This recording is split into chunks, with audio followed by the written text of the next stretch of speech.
Sitting nice and tall. Just choose the right chair for you. You don't want to be sunk back, so kitchen chair is probably best. You could do this sitting on the floor as well if you're comfortable, but this takes out any of the potential stress in your back by just having the chair take your load there. Okay, you can bring one arm beside you, take the other arm up as far as it will go, and reach, maybe even down the chair leg, or you can bring your elbow to your other leg. We want to watch for too much rotation. If having the arm overhead is too much, you can bring your hand across to your shoulder, and hopefully you feel the pull down the outside, back side of the opposite side to where you're leaning. Okay, same thing on the other side, even if it's only one place that's injured. Let's try and keep balance in our movement patterns. Try not to rotate, or rotating on purpose if we are, and just modifying the weight of that arm. Okay, you can also add some rotation in, so maybe crossing your hands across your chest. You can just leave, you can leave them wherever works for you, but this naturally is going to bring a bit of stretch into the lat.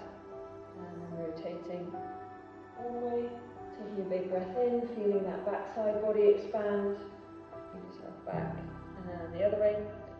Okay, another one, interlacing the fingers, pushing the hands in front and feeling that round stretch through the back. So pressing back, and hands forwards.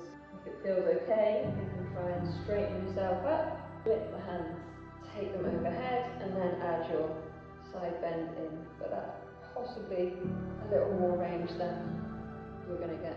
Okay. We're going to take a ball, try and slide our arm at least above shoulder, if not above head, so that we've got this side long and open. You should do this probably on both sides, but definitely spend some time doing this on the affected side. And if you don't have a ball, you can just use maybe some thick socks rolled up together.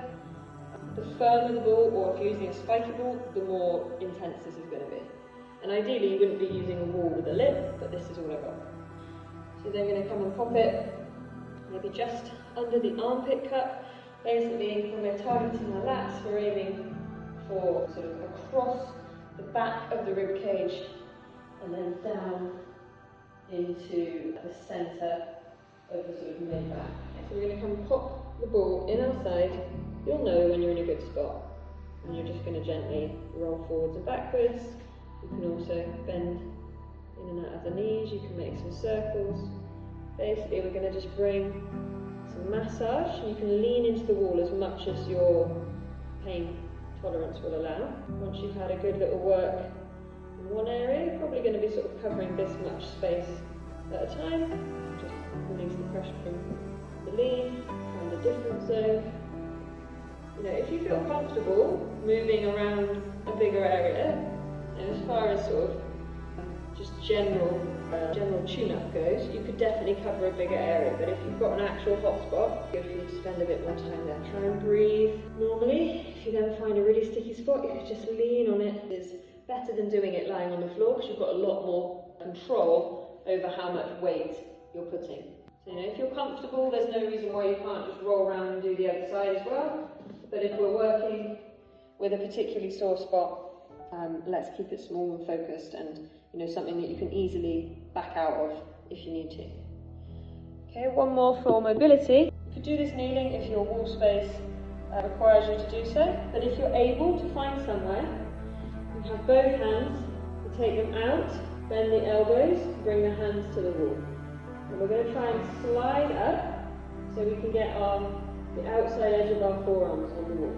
This is actually quite handy having this ledge for me, because it's the right height. But we want to stop with our elbows at shoulder height. We want to have awareness in our posture, so we want softness in the knees but long legs, a little lift of the pelvis and zip of the ribs, and then we're going to slide the arms up as far as they'll go, and then bring them down as far as they'll go. Okay, sliding up and down. Okay, you can definitely go out a bit wider if that's more comfortable. I'm trying not to go narrower, because that tends to target the upper back more, and we're aiming for mid back. Okay, and once you've done that, it's a good opportunity to come and take a bit of a stretch and a bit of a lean. You can also try and breathe into your hand, into those back ribs. And then a final You could do this on the same chair you've sat on the sofa, or on the floor or the wall. Just take the arms above your head, just try and get the body to lengthen. You can tuck the tail more if that feels better. You can reach one arm under. It's a really nice strong stretch down that side body. It's not just your legs getting stretched there. You're probably compensating in other areas if you've got tenderness. It's always good to do some isolation, but also to give your whole body a once over if you can. Another version of this on the floor. Maybe take your bum as close to your feet as you can, reach out in front of you, and then reach over, trying to stack the hand going the other way. Okay? Hopefully those help. Give them a go, give me some feedback.